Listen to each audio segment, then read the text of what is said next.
ಯೋಚಿಸಿದಾಗ ನಿಜವು ತಿಳಿಯುವುದು. ನಿಧಾನಿಸಿ ಯೋಚಿಸಿದಾಗ ನಿಜವು ತಿಳಿಯುವುದು.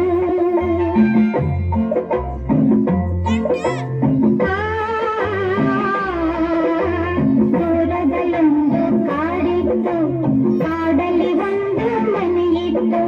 ಮುಂಗುಸಿಯೊಂದು ಅಲ್ಲಿತ್ತು, ಮನೆಯನ್ನು ಕಾವಲು ಕಾಯ್ತಿತ್ತು. ಆ ಮನೆಯೊಡತಿ ಗಂಗಮ್ಮ, ತೊಟ್ಟಿಲವನ ಕಂದಮ್ಮ. ಮುಂಗುಸಿಯಲ್ಲದೆ ಬೇರೇನು ಮಗುವಿನ ಆಟಕ್ಕೆ ಇಲ್ಲಮ್ಮ.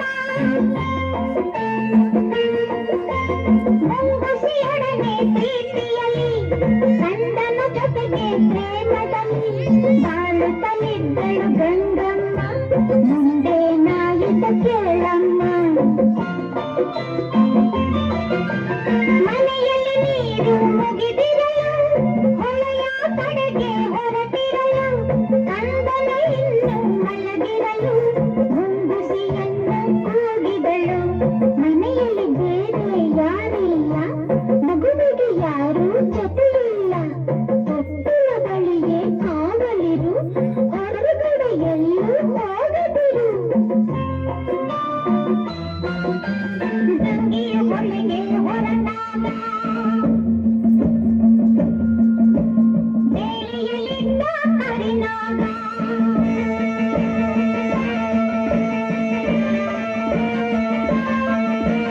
ಸರಸರ ಹರಿಯಿತು ರಭಸದಲ್ಲಿ, ಮನೆಯನ್ನು ಸೇರಿತು ನಿಮಿಷದಲ್ಲಿ.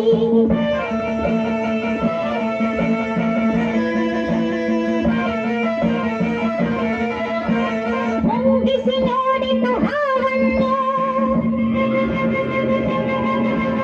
ಹೊಟ್ಟಿಲ ಬಳಿಗೆ ಬರುವುದನು.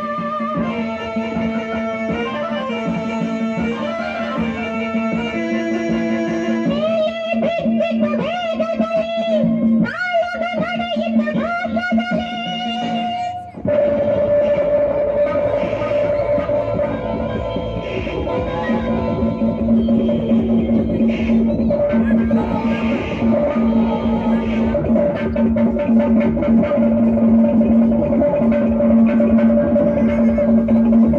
ಸೋತಿತು ಹಾವು ಜಗಳದಲ್ಲಿ, ಮುಂಗುಸಿ ಗೆಲುವಿನ ಹರುಷದಲ್ಲಿ.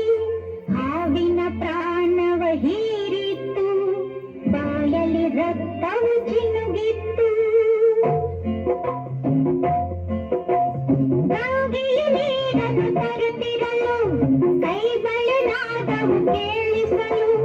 ಮುಂಗುಸಿ ಬಾಗಿಲ ಬಳಿ ಬರಲು, ಬಾಯಲ್ಲಿ ರಕ್ತದ ಕಲೆ